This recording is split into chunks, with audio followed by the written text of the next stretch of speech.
Os de falar que, de resto, não era mais do que exaltação, mas exaltação do espírito, foi objeto de outras manifestações de ordem essencialmente psíquica, porque me escrevia também, tive pessoalmente exemplos da telepatia, a presciência do futuro, apontar-te-ei alguns, nos tempos já distantes em que eu habitava uma casa no alto do bairro.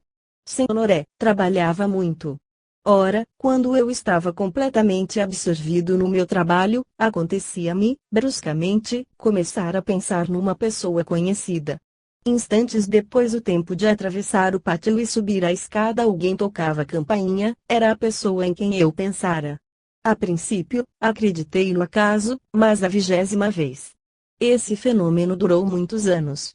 Na minha juventude, um pintor meu amigo mostrou-me um quadro que destinava à exposição anual. Nunca tinha exposto e ignorava se o seu trabalho seria admitido. Ao olhar o mesmo quadro, vi-o na primeira sala do Palácio da Indústria, ao cimo da escadaria, num certo lugar. No dia da abertura do salão fui lá e encontrei o quadro no lugar previsto. Não será o espírito que está em jogo aqui. Como ver nisso uma propriedade da matéria? Esses fatos psíquicos são frequentes, o que os meus leitores não ignoram. Para resumir este capítulo, parece-me que, levando em consideração todas as objeções, todas as dificuldades aparentes, tomando a humanidade tal como é, com suas diversidades de caráter, de percepção, de entendimento e de interpretação, devemos reconhecer que o homem não é apenas um agregado de moléculas materiais, mas que é muito mais complexo do que o ensina a fisiologia clássica, e que é portador de elemento psíquico distinto do organismo físico, químico, mecânico. Os fatos expostos em nosso primeiro volume, assim como todos os congêneres, provam de forma irrecusável a existência da alma. Todas as argúcias e todas as sutilezas que se podem imaginar nas suas variadas discussões não neutralizam as consequências que se impõem. Um fato de observação é um fato. Apesar do que possa pensar em Poincaré, o movimento da Terra é um fato. Todas as dissertações metafísicas, em que nos desviemos, não impedem o nosso globo de girar nem as faculdades intrínsecas da alma de provarem a sua existência, absolutamente distinta de tudo, quanto pode normalmente ser atribuído a um organismo fisiológico material. Temos contra nós, em nossas investigações, 3 categorias de adversários irredutíveis ou pouco menos. Primeiro, os que escarnecem de tudo, não se interessando por nada. Segundo, os materialistas convencidos, por princípio, de que a matéria tudo produz. Terceiro, as almas fechadas num dogma estreito, independente da religião a que pertençam, que estão seguras e satisfeitas das suas crenças. Os adeptos da verdade formaram sempre a minoria, apesar dos mais perseverantes esforços dos investigadores independentes. Guardemos, porém, essa perseverança. O bom grão termina por germinar. Todavia, cada um de nós corre para a morte, inevitavelmente, e ninguém está livre por pensar ou não nela. Parece, no entanto, que a razão deveria impor-se. Não desesperemos nunca do progresso. O mundo marcha. A verdade triunfa gradualmente. Quando fundei a Sociedade Astronômica de França, em 1887, o diretor do Observatório de Paris, o almirante Mouchés, declarou-me que tal tentativa não tinha futuro, dada a indiferença geral, de um lado, e de outro as rivalidades pessoais dos sábios entre si. No início dessa fundação éramos apenas 12. Por mim, não duvidava de que os sócios se contariam um dia por milhares, de que os meus sucessores na presidência dessa sociedade seriam as glórias do Instituto, os astrônomos oficiais das repartições das longitudes, os diretores dos observatórios, as mais elevadas autoridades da Universidade de França, Faye, Tisserand, Janssen, Henri Poincaré, Deslandres, Puiseux, Bailhaud, o Conde de La Baume Pluvinel, Paul Appel, etc., e que o orçamento anual dessa fundação ultrapassaria mais tarde a soma de 100.000 francos. Não. Não desesperemos jamais do progresso. E não nos surpreendamos nem nos aflijamos com as diversidades de opiniões. A discussão livre e leal é necessária para a conquista da verdade. Penetremos agora um pouco mais para frente acerca do conhecimento do homem. A marcha lógica do nosso estudo vai conduzir-nos às manifestações e aparições de moribundos e de mortos. Mas há aparições de vivos que importa verificar primeiro, como intermediários entre os dois mundos. O ser humano compõe-se de dois elementos distintos, a alma e o corpo. O corpo é visível e ponderável. A alma pode manifestar-se fisicamente nos duplos de vivos.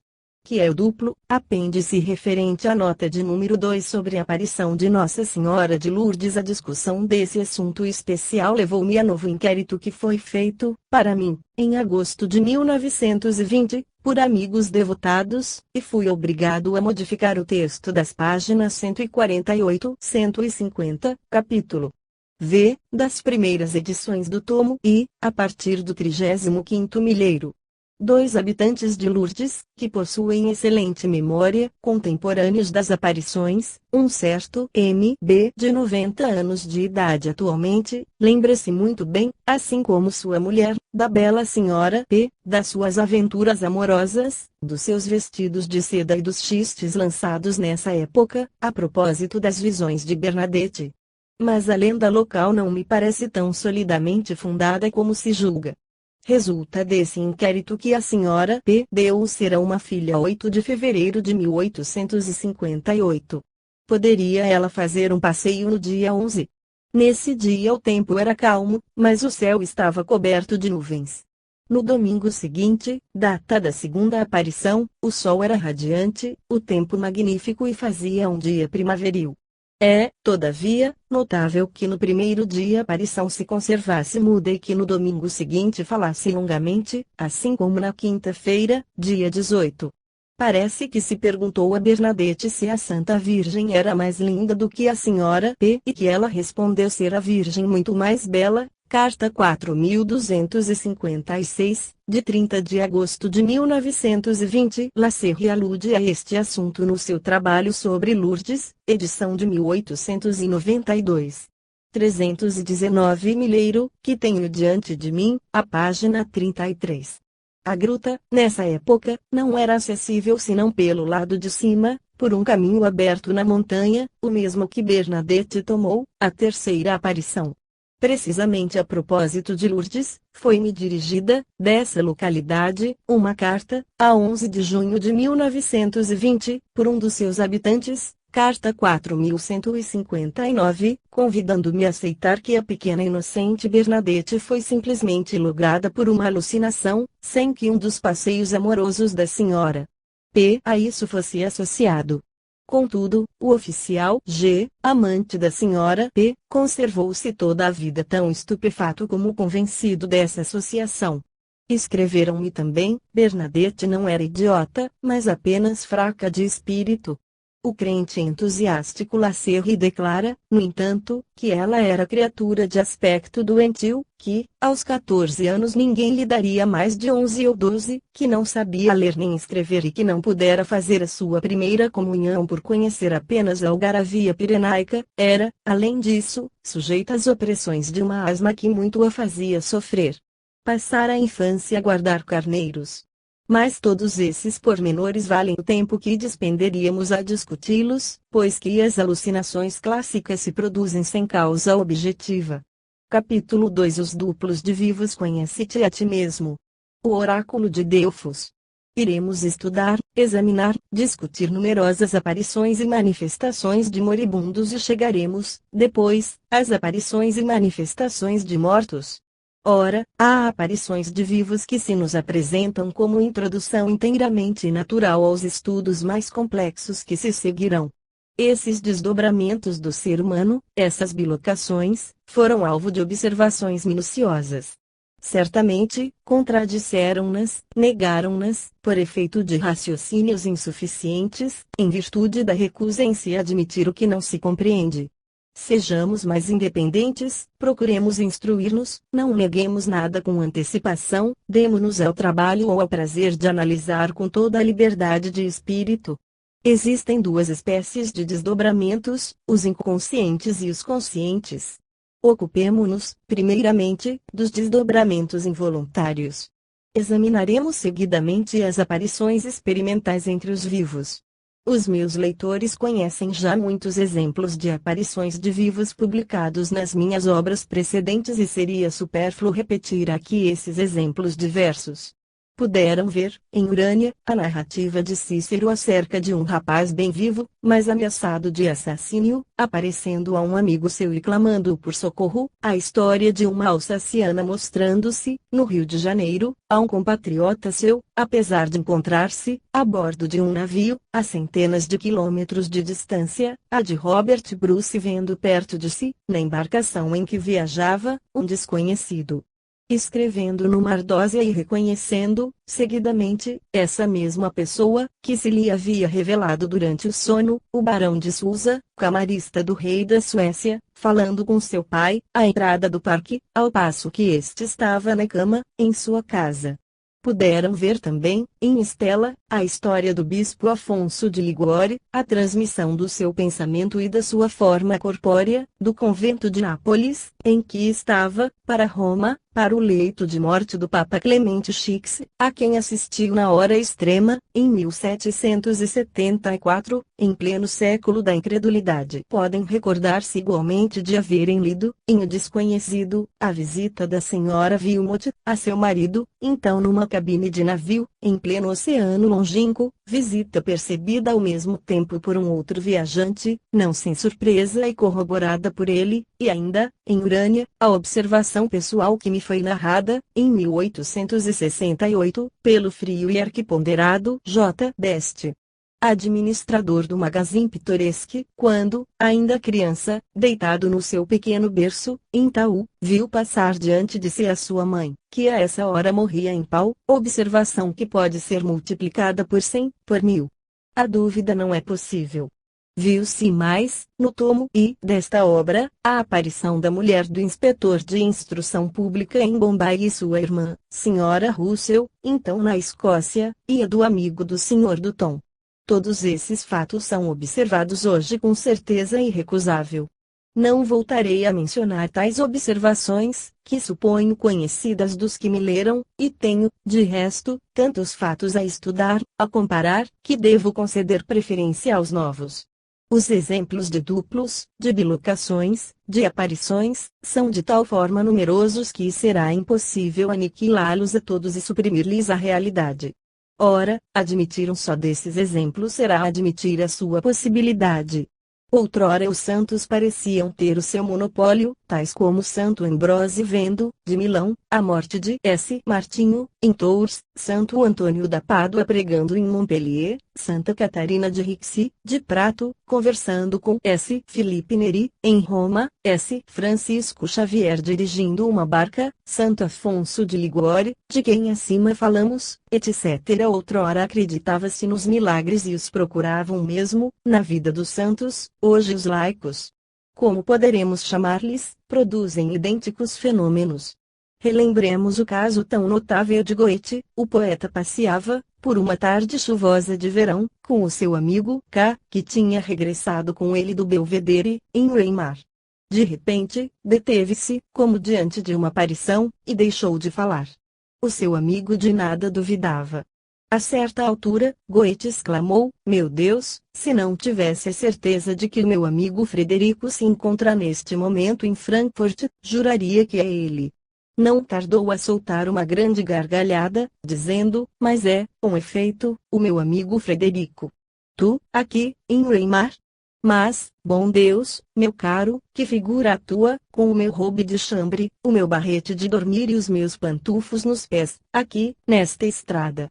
O companheiro do poeta, não vendo absolutamente nada, atemorizou-se, julgando que Goethe tivesse enlouquecido de repente, mas ele, abrindo os braços, bradou: "Frederico, onde te escondeste?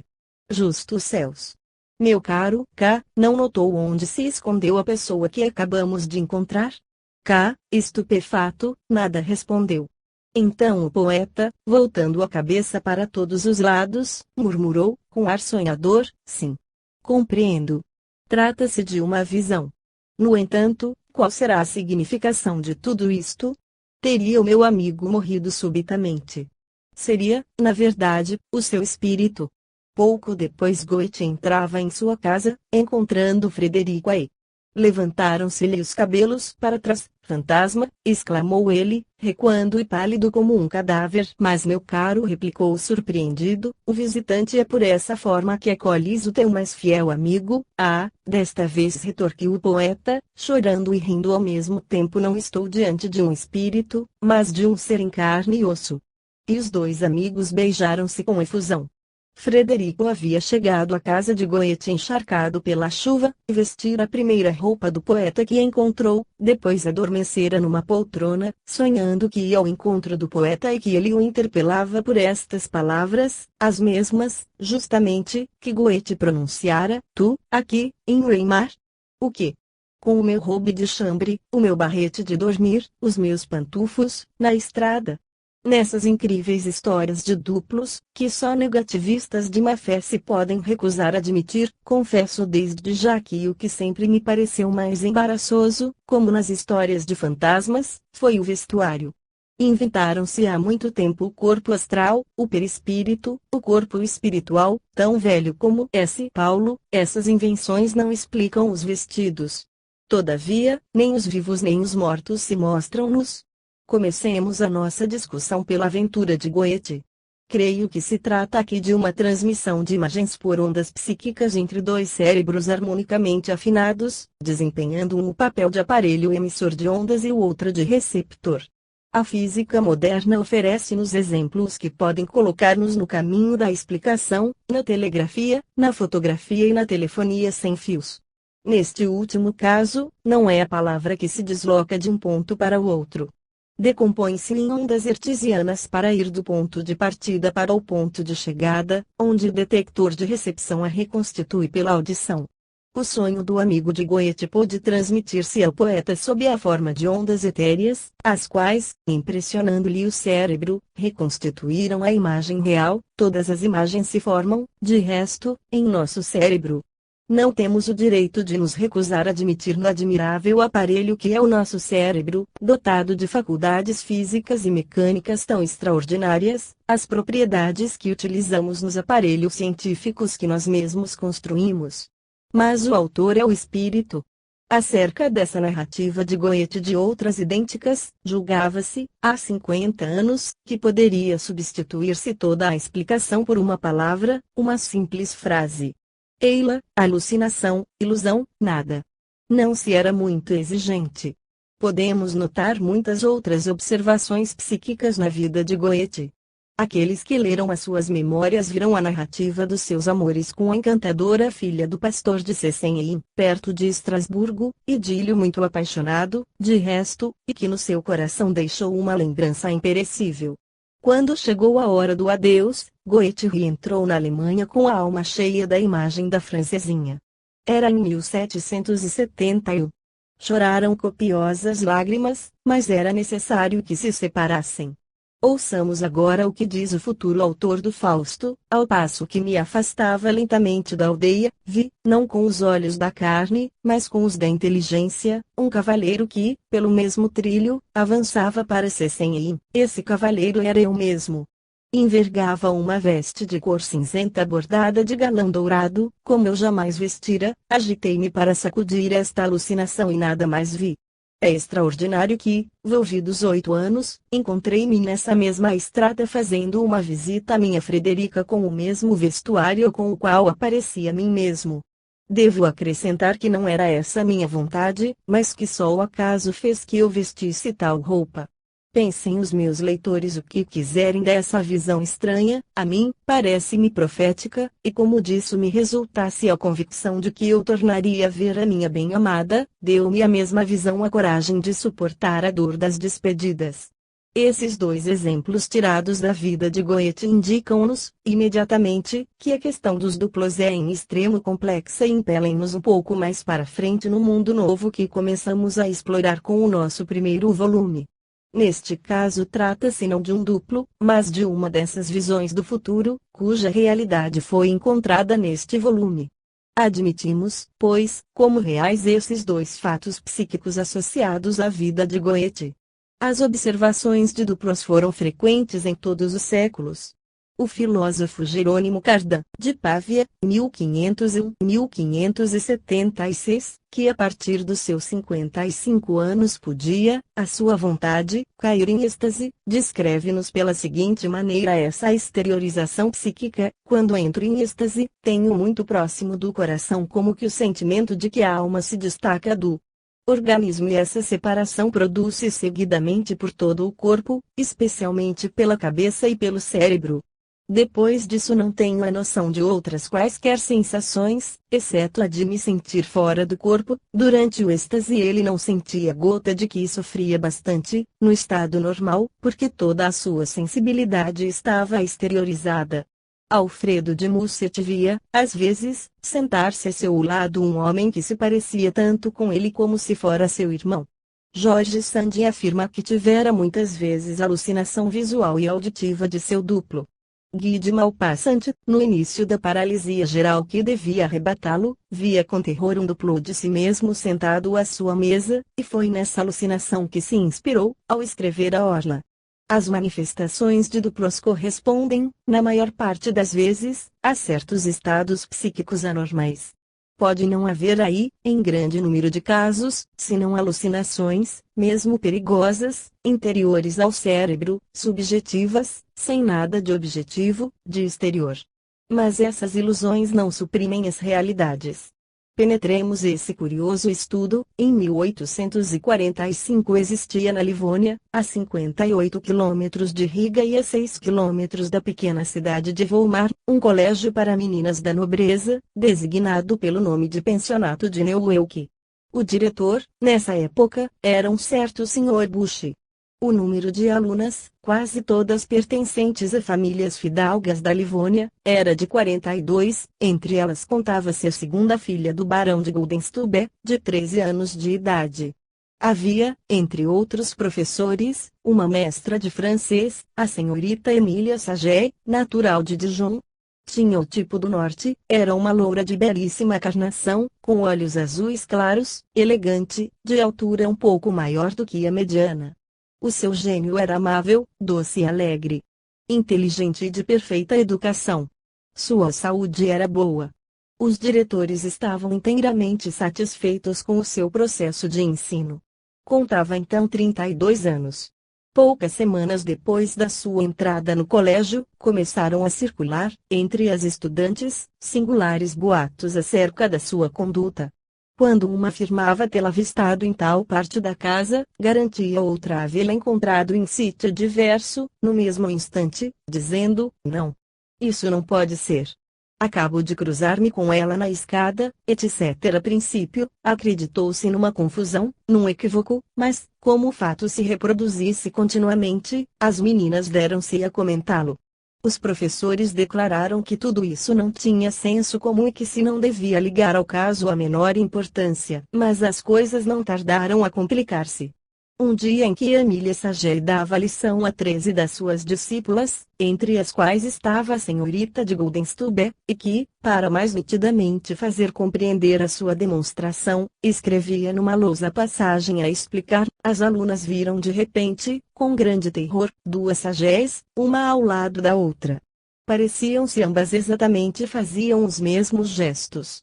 Somente, a pessoa verdadeira tinha na mão um pedaço de giz com o qual escrevia efetivamente, ao passo que seu duplo não possuía giz e contentava-se com imitar os movimentos que a outra fazia para escrever. Daí resultou grande sensação no estabelecimento, tanto mais que todas as estudantes, sem exceção, tinham visto a segunda forma e estavam absolutamente de acordo na descrição que faziam do fenômeno. Mas o incidente mais notável foi, certamente, o seguinte: certo dia, todas as alunas, em número de 42, encontravam-se reunidas em um mesmo compartimento, ocupando-se em trabalhos de bordados. Era uma grande sala no rés do chão, com 4 grandes janelas, todas as pensionistas estavam sentadas diante da mesa e podiam ver o que se passava no jardim, ao mesmo tempo em que trabalhavam e viam a senhorita Saget e a entretida colher flores, não longe da casa. Na extremidade da mesa permanecia uma outra mestra, encarregada da vigilância, sentada em uma poltrona forrada de marroquim verde. Em dado momento essa senhora saiu e a poltrona ficou desocupada. Mas isto foi por pouco tempo, porque as alunas não tardaram a ver aí a forma da senhorita de Sagey. Imediatamente olharam para o jardim, vendo-a sempre ocupada em apanhar flores, apenas os seus movimentos eram mais vagarosos e mais pesados, parecidos com os de uma pessoa cheia de sono e esgotada de fadiga. Contemplaram de novo a poltrona, deparando-se liso duplo sempre sentado, silencioso e imóvel. Habituadas um pouco a essas estranhas manifestações, duas das estudantes aproximaram-se da cadeira e, tocando na aparição, experimentaram a sensação de encontrarem uma resistência comparável à que ofereceria um ligeiro tecido de musselina ou de escumilha. Uma delas ousou até passar por diante da poltrona, atravessando, na realidade, uma parte da forma. No entanto, isso durou ainda algum tempo, dissipando-se depois gradualmente a imagem. Observou-se desde logo que a senhorita Sagey havia recomeçado a colher as flores com a sua acostumada vivacidade.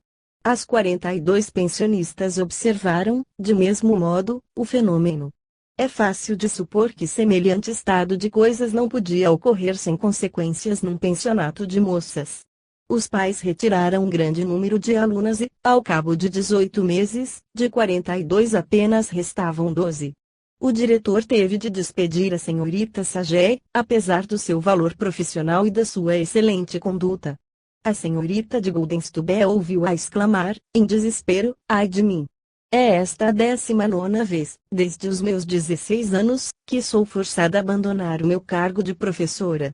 Esse curioso exemplo de desdobramento foi publicado em 1849 pelo Sr. Robert Dale Owen, que dele havia sido informado em primeira mão pela baronesa Julia de Goldenstube, pela revista Light, 1883, pag. 366, com pormenores, por Aksakoff, que é testemunha, e pela maior parte dos escritores psíquicos.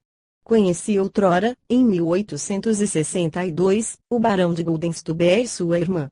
Eram extremamente sinceros, talvez um pouco místicos, mas de uma lealdade inatacável. Viu-se mais acima que a senhorita Sagey era de Dijon. Encontrando-me próximo dessa cidade, no solar de Quincey, em agosto de 1895, procedi a investigações para saber se uma família Sagey ali existira ou existia ainda. O resultado das buscas por mim realizadas acerca dos registros do Estado Civil de Dijon não é despido de curiosidade. Essa professora tinha 32 anos em 1845. Havia nascido, portanto, em 1813. Nos registros civis de Dijon não se encontra nenhuma família Sagey, mas consignavam o nascimento, em 3 de janeiro de 1813, de uma criança de nome Otávia Saget, filha natural. Este nome parece-se de tal modo com o da professora que se torna difícil duvidar da identidade. A sua vida nômade na Alemanha e na Rússia não se explicará pelo seu irregular nascimento. A memória da senhorita Goldenstube teria determinado ligeira confusão tanto no prenome como na ortografia do nome. É possível, dado o fato de que todas essas narrativas foram relatadas em línguas estrangeiras. A professora, alarmada com as suas 18 mudanças de situação, não teria, de resto, alterado um pouco o seu apelido. Caril Dupré falou dessa história de desdobramento na sua obra A Morte e o Além, 1905, e ortografou o nome Emília Saget. Seu corpo astral, escreve ele, foi visto por todo um pensionato de moças durante o tempo em que ela permaneceu no colégio. Ouvi várias pessoas, convencidas do seu saber, pensarem que resolviam o problema por estas duas palavras: alucinação coletiva. É contentarem-se com pouco. Podemos repetir, com o professor Morselli, diretor da Clínica de Doenças Mentais na Universidade de Gênova, o que ele dizia a propósito das sessões de Eusápia: esta explicação não é una, atendendo a que as visões obedecem às leis normais da óptica, perspectiva, perfis de face, oblíquos, etc., e além disso são discutidas por todos os percipientes.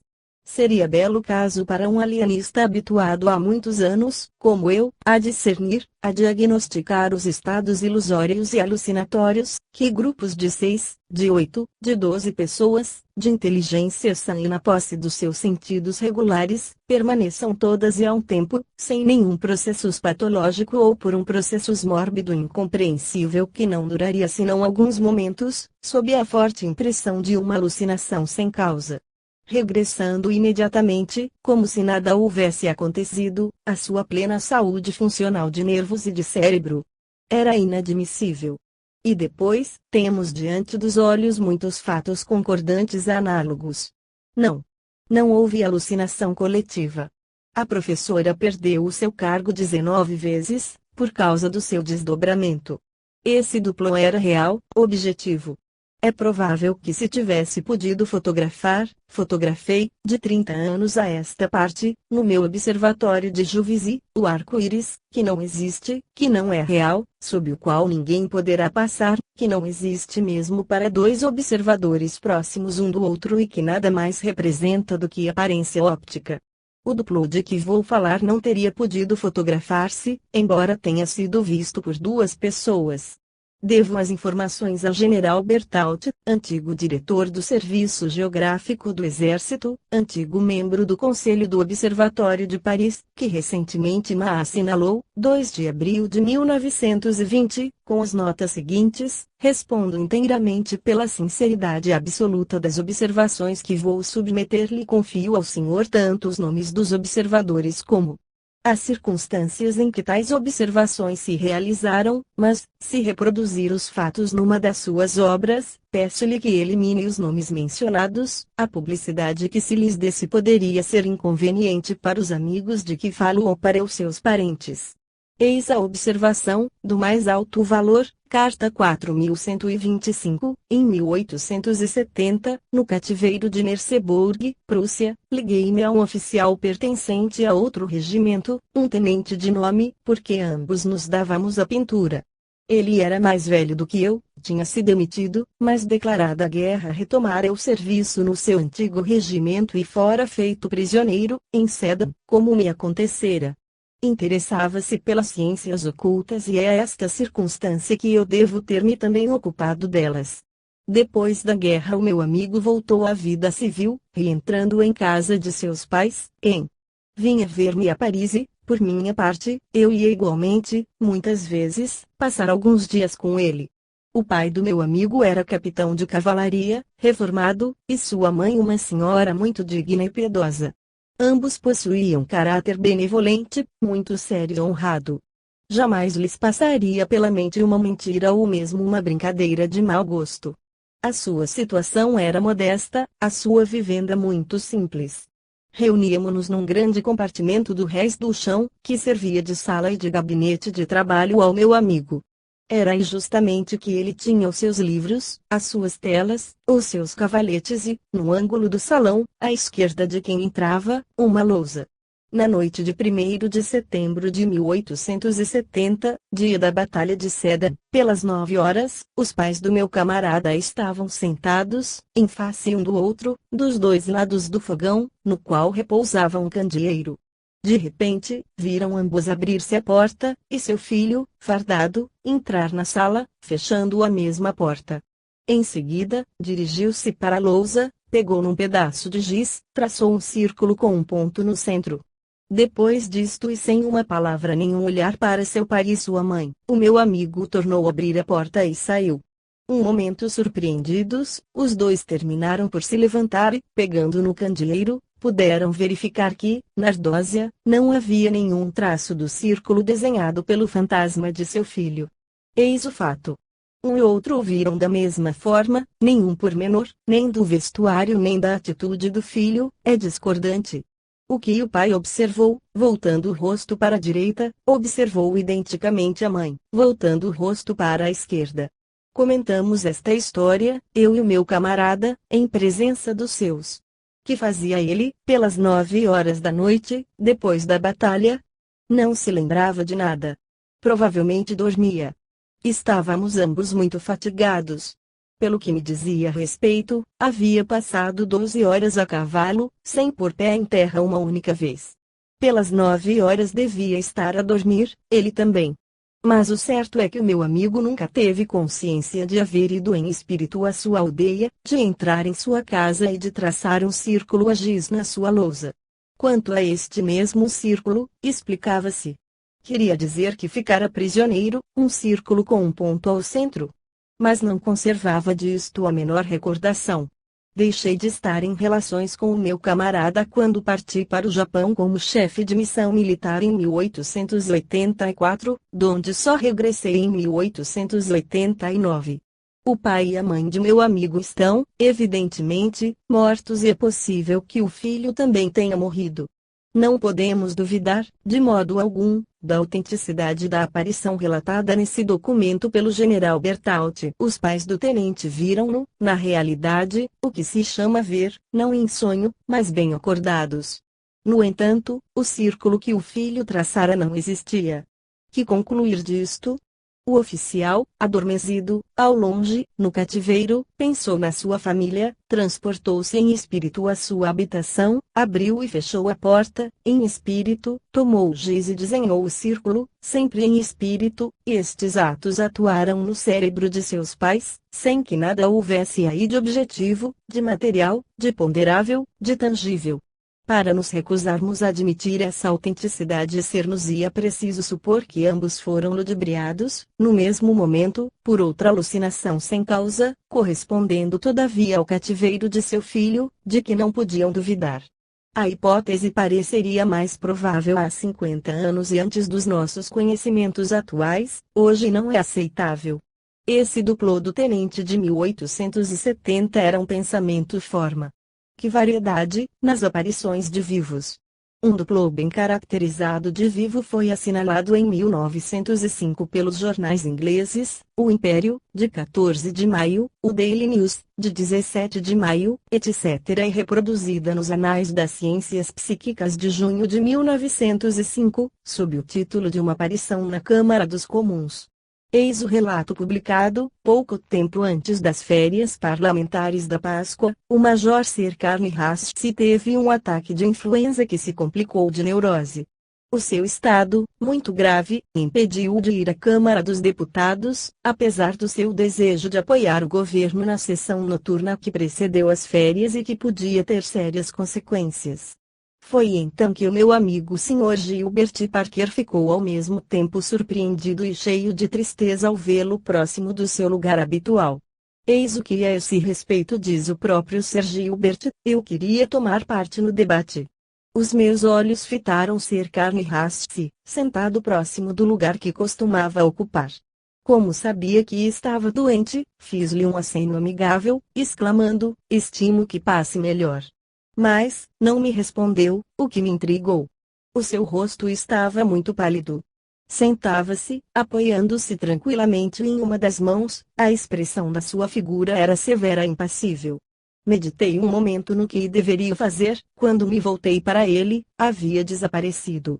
Lamentei e comecei desde logo a procurá-lo, esperando encontrá-lo no vestíbulo.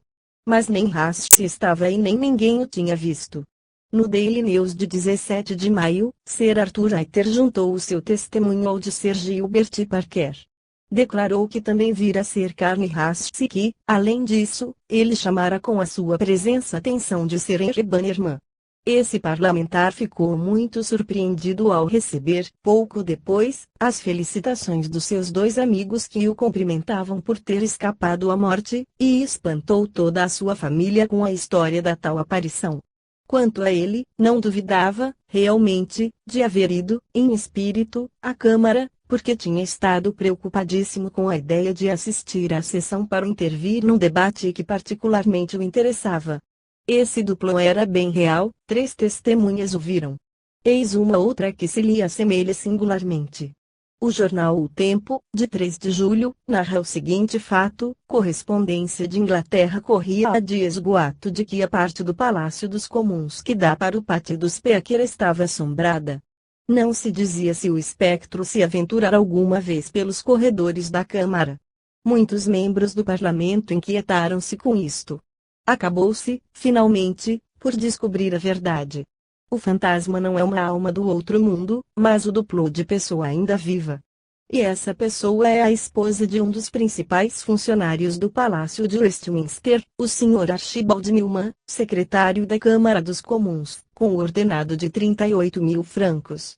A senhora Newman conta por esta forma a história do seu espectro, por mais estranha que se julgue, é verdadeira. E já dura há anos. Aflige-me um outro eu que se encontrará onde eu não estiver.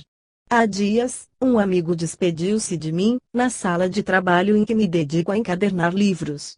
Logo ao sair, encontrou-me no patamar. Intrigado, desvia-se para me deixar passar. Ora, eu não me tinha mexido. A cada momento são aventuras idênticas.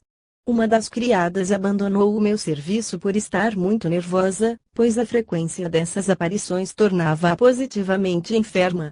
Ainda hoje uma senhora nova que vive conosco me viu no pátio sem que eu tivesse abandonado a casa. Nunca vi o meu duplo. Mas escutei-o. Uma noite, acabava de entrar no meu quarto, quando ouvi ranger o soalho e saí ao patamar. Todas as portas que eu acabara de fechar estavam abertas. Entrei precipitadamente e chamei ao mesmo tempo pela criada e pelo mordomo. Só há uma escada, a criada dorme nas águas furtadas e o mordomo no subsolo. Deviam forçosamente encontrar o intruso. E, efetivamente, a serva nada vira, mas o mordomo ficou muito surpreendido ao avistar-me no quarto, pois que, ao que afirmava, me tinha visto abrir a porta do corredor do rés do chão. Neste como no caso precedente trata-se de um duplo real, objetivo. Comparemos, estudemos. Um duplo que lembro da senhorita Sage foi relatado pelo Dr. Georges Wilde, investigador dos mais conscienciosos, publicou-se no Light, em 1882, pag. 26, sendo reproduzido por Aksakov. Eu tinha excelentes relações de amizade com a senhorita Jackson e sua mãe. A narrativa que me fizeram foi confirmada por uma das duas criadas que dela fora testemunha.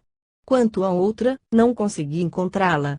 Esta menina visitava muito assiduamente os pobres. Ora, uma vez em que regressava à casa, depois de um dia empregado no exercício da caridade, sentiu-se fatigada e indisposta por causa do frio e teve vontade de ir aquecer-se para junto do fogão, na cozinha. Justamente no momento em que essa ideia lhe passava pelo espírito, duas criadas que se encontravam na cozinha mencionada viram desandar o fecho da porta, que se abriu para dar passagem à senhorita Jackson, tendo esta se aproximado para aquecer as mãos. A atenção das servas foi impressionada pelas luvas de pele lustrosa e de cor verde que ela calçava. Subitamente, diante dos olhos de ambas, a senhorita Jackson desapareceu. Surpreendidas, dirigiram-se à mãe da senhorita Jackson, contando-lhe o que acabava de suceder-lhes, não esquecendo mesmo o pormenor das luvas. Esta senhora concebeu certas apreensões a tal respeito, mas procurou tranquilizar as criadas, dizendo-lhes que sua filha nunca tivera luvas verdes e que, por consequência, a sua visão não podia deixar de ser ilusória. Meia hora depois a senhorita Jackson em pessoa entrava na vivenda, indo direto à cozinha e aproximando as mãos do fogão, para as aquecer. Calçava luvas verdes, por não haver encontrado luvas pretas. Um inquérito extremamente severo, feito pelo Dr. Wilde, verificou a exatidão desse fato. Um duplo vestido precisamente como a senhorita Jackson no momento da sua aparição e com luvas verdes. Os vestuários fazem parte do desdobramento. Imaginar o corpo fluídico, o corpo astral, o corpo espiritual, todos os corpos etéreos que se admitirem, é coisa que me parece não resolver o problema. Negar a realidade de tais aparições é impossível. Há muitas. Certos espíritas julgam explicar as aparições de defuntos, com as suas vestes, supondo que o espírito que se manifesta pode igualmente, como um corpo material aparente, criar vestuários, se assim o desejar, para melhor estabelecer a sua identidade. Eis uma hipótese a discutir com extremo cuidado. Todavia ela não pode aplicar-se ao caso presente. A menina, que tinha frio, pensou simplesmente em ir aquecer-se ao fogão da cozinha, como de certo costumava fazer em circunstâncias idênticas, e dispunha-se a dirigir-se para esse lugar quando já lá estava, em espírito. Mas como é que esse pensamento impressionou a vista das duas criadas, a ponto de lhes mostrar as luvas que a senhorita Jackson calçava no momento? Não foi apenas tal pensamento que se transportou, mas a imagem, uma espécie de fotografia, um aspecto, uma figura, um simulacro, afirmava Lucrécio, Live. Ive, e isto independentemente de toda a ideia de se revelar às servas. Conhecemos aparições experimentais produzidas pela vontade, tais fenômenos são de outra ordem. Neste a que eludimos trata-se de imagem colorida e em relevo, transmitida telepaticamente, como o oficial de seda, com seu uniforme. Não a explicamos.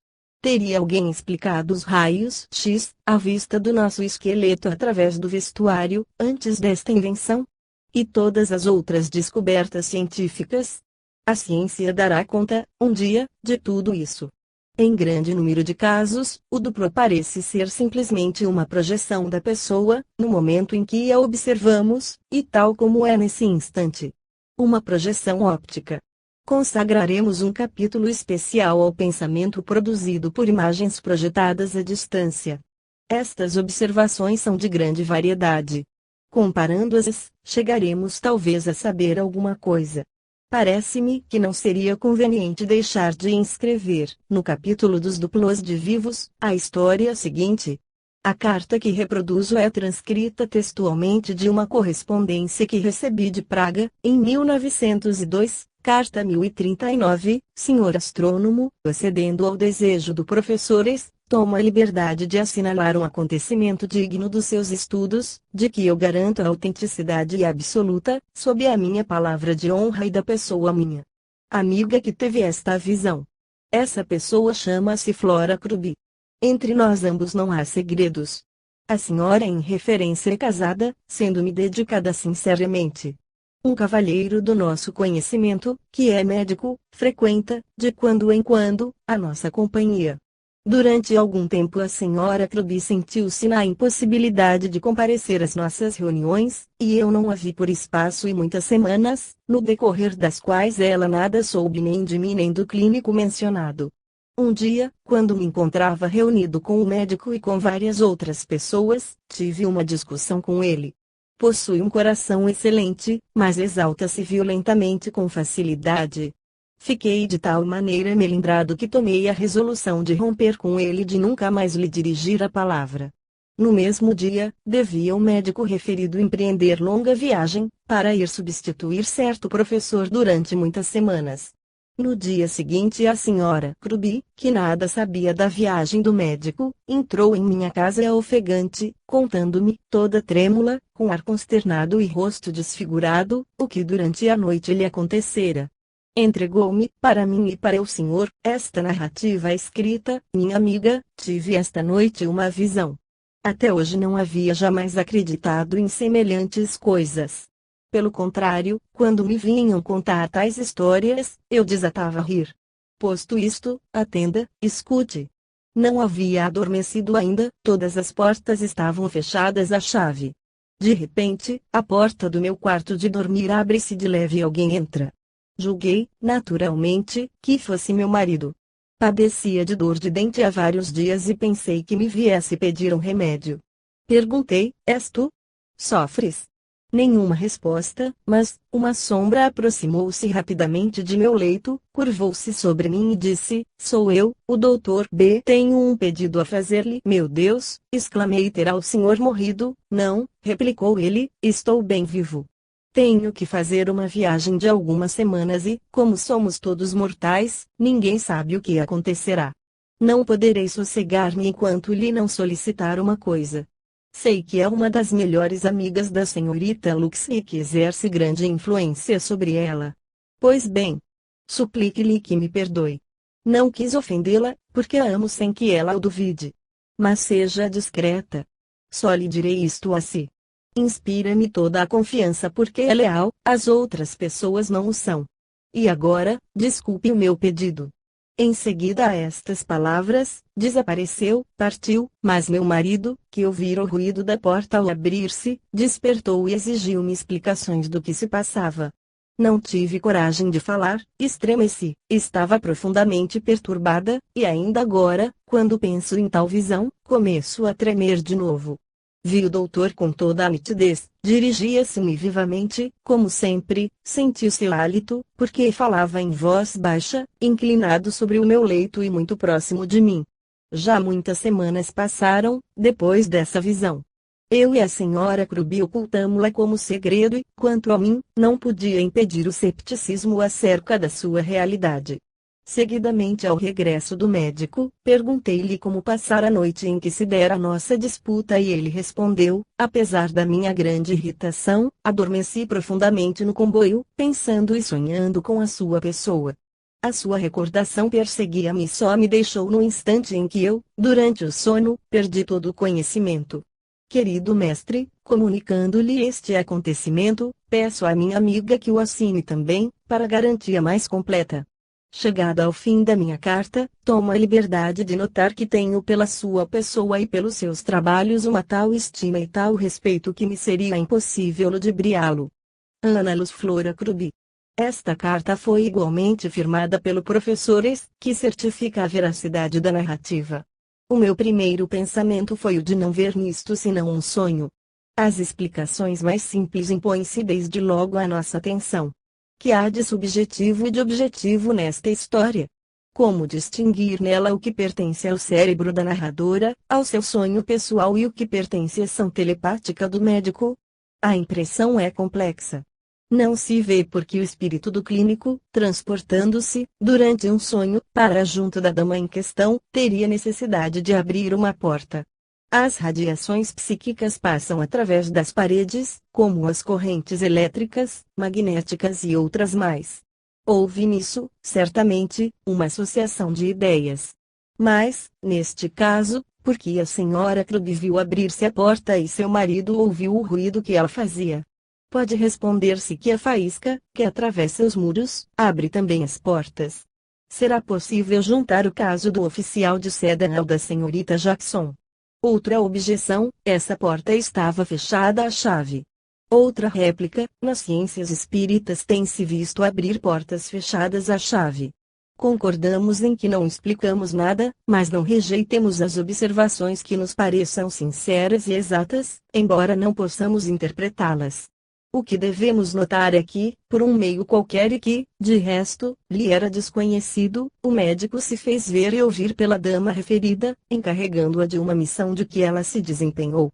Analisai em todas as minúcias a narrativa e vereis como será difícil atribuí-los a uma alucinação, a um erro. Primeiro, a vista e audição do médico pela vidente. Segundo, o ruído da porta que despertou seu marido. Terceiro, a coincidência com a obsessão do clínico. Transporte de força à distância. É o estudo comparativo de fatos idênticos que pode instruir-nos. Continuemos. Aqui está outra narração, não menos curiosa, recebida em abril de 1899, carta 622. Temos um amigo cuja mãe é surda-muda. Como vivesse muito longe de nós, não sendo mesmo francesa, nunca a tínhamos visto. Correspondíamos, estava combinado que eu iria vê-la durante o verão de 1897. Todavia, antes de realizar a viagem, conhecia e eis de que maneira travamos conhecimento. Acabava de deitar-me, havia pousado apenas a cabeça no travesseiro, quando, perto do meu leito, mas em plano mais alto, quase junto ao teto, vi uma linda figura de senhora idosa, que me sorria. Tive medo e cobri a cabeça com a roupa, mas, envergonhando-me de mim mesma, tornei a descobrir-me, decidida a ser corajosa, dado o caso de que não tivesse sonhado. A figura risonha estava ainda no mesmo sítio e desta vez dirigia-se para mim. Toda a minha intrepidez desapareceu. Tornei a esconder a cabeça sob o lençol e, para me convencer nitidamente de que não sonhava, belisquei-me com força. Quando me resolvi olhar de novo, já tudo se havia eclipsado. Na manhã seguinte contei isso à minha mãe, que não chamara, embora ela não estivesse ainda a dormir. Disse-me que a aparição talvez fosse de minha avó, que tinha, com efeito, um rosto delicado e fino. Esta avó morrera havia muito tempo sem que eu a tivesse conhecido, e por isso recusava-me admitir tal hipótese. Passados dias, o incidente foi esquecido.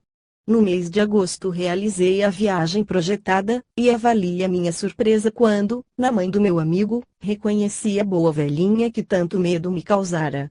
A única diferença que notei é que a aparição tinha uma touca branca a emoldurar-lhe o rosto, ao passo que esta senhora não trazia touca alguma. Mas, considerando bem como foi a noite que ela me visitou, era provável que trouxesse a touca com que ia deitar-se.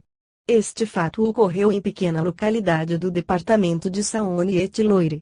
O que pode imprimir-lhe qualquer valor é que sou uma incrédula que não quer admitir senão as coisas que se podem provar por A. B. Tudo em mim se recusa ao sobrenatural. É inútil, depois disto, dizer-lhe com que palpitante interesse eu sigo os seus estudos. Se eu dispusesse de espaço, se não tivesse de condensar documentação extremamente rica num pequeno número de capítulos distintos, poderia publicar numerosas cartas recebidas e expor, neste lugar, os exemplos variados, de todos os gêneros, provando a realidade incontestável dos duplos de vivos. Só essas cartas formariam um volume como este. Está, aliás, já redigido, mas, pelo momento, tenho de conservá-lo inédito. Lamentarei, no entanto, não poder assinalar um dos mais curiosos e mais surpreendentes, o da senhorita Rhoda Clary, vista por toda a sua família, 12 pessoas, sentada numa Rockingshire, num jardim, tendo sua irmãzinha nos braços, quando na realidade não havia saído do seu quarto. Bozano discutiu essa bilocação com o melhor espírito crítico. A sua autenticidade foi particularmente estabelecida. As observações de duplos de vivos são muito mais numerosas do que se imagina. Encontram-se por toda parte. Nas alucinações telepáticas, por exemplo, podemos ler, à página 357, a história de um amigo visto por duas moças, passando em frente à janela por detrás da qual elas conversavam, reconhecido sem a mínima dúvida, mas que ficará em casa, apesar da intenção que formara de sair, e, na página seguinte, a presença em um escritório de negócios de um amigo do narrador, que lhe fala sem receber qualquer resposta. E que, durante muito tempo, foi igualmente visto por duas pessoas. Alucinações coletivas, disse, o que não explica inteiramente nada. Aparições reais, exteriores, objetivas. Se fossem apenas subjetivas, se proviessem exclusivamente do cérebro, deveriam ser visíveis tanto com os olhos fechados como com os olhos abertos. Ora, não acontece assim, vê-se uma aparição em um sonho de semivigília, tem-se medo, esconde-se a cabeça sob a roupa da cama e nada mais se distingue. Olha-se novamente, a aparição lá está. Ocupa determinado lugar. Os duplos que acabam de desfilar à nossa frente são manifestações de vivos, não associadas à morte, e provam-nos simplesmente a realidade desses fenômenos ainda inexplicados. Mostram que não há razão para alarmes quando se produzem. A observação que vou apresentar, pelo contrário, precedeu bem singularmente um decesso. Um dos meus leitores escreve-me, com data de 26 de fevereiro de 1899, em dezembro de 1850, como fosse convidado para assistir à cerimônia do casamento de uma das minhas primas, em Mapalice, Allier, dirigi-me para essa localidade em companhia do meu tio, o Sr. Meulin, de Chalon-sur-Saône. Dormíamos ambos no mesmo quarto. Na manhã da partida de La Palisse, onde devíamos tomar, muito cedo, a condução, acordei pelas 7 horas, vi o meu parente de pé, junto do meu leito, os braços cruzados sobre o seu burnous, capa à moda da época, e fichando-me com um olhar muito triste. Ergui-me na cama e disse-lhe em voz alta, como? Já levantado? Mas temos muito tempo. A aparição dissipou-se. Olhei para o lado. Meu tio dormia pacificamente no seu leito. 2 horas depois, como o nosso carro rodasse pela estrada de Donjon, indo meu companheiro de viagem e uma criada ao fundo do veículo e eu na almofada dianteira, junto ao cocheiro, senti que alguém me puxava a manga do casaco e ouvi a voz alterada da velha serva, que dizia, Senhor Júlio, seu tio não está bem. Voltei-me. O infeliz tinha a cabeça pendente, os olhos brancos e espuma nos lábios, morreu no seu burnous. E foi nessa manhã o que havia sido na véspera. Nada na sua maneira de ser deixava supor que ele me tivesse dado o estranho espetáculo de se desdobrar, mostrando-se conjuntamente em duas figuras, uma em trajes de viajante, outra no leito, adormecido e despido, vivo e fantasma ao mesmo tempo. Eu tinha então 21 anos, gozava de espírito perfeitamente são e equilibrado. Como testemunha, posso indicar a senhora Alix Burelli, residente em Saint-Gerald-le-Puy, Allier, a minha prima, no casamento da qual se produziu este sucesso e que se lembra da minha narrativa. Jules Garnier em Aiguebelle, Drôme. Essa coincidência da morte, seguida da aparição do duplo, não prova absolutamente uma correlação entre os dois fatos, porque há bilocações sem falecimentos consecutivos. Conduz-nos, todavia, ao estudo das aparições de moribundos antes da morte, assunto que em breve examinaremos. A manifestação que acaba de ser relatada é das mais curiosas da minha coleção. Parece que eu vi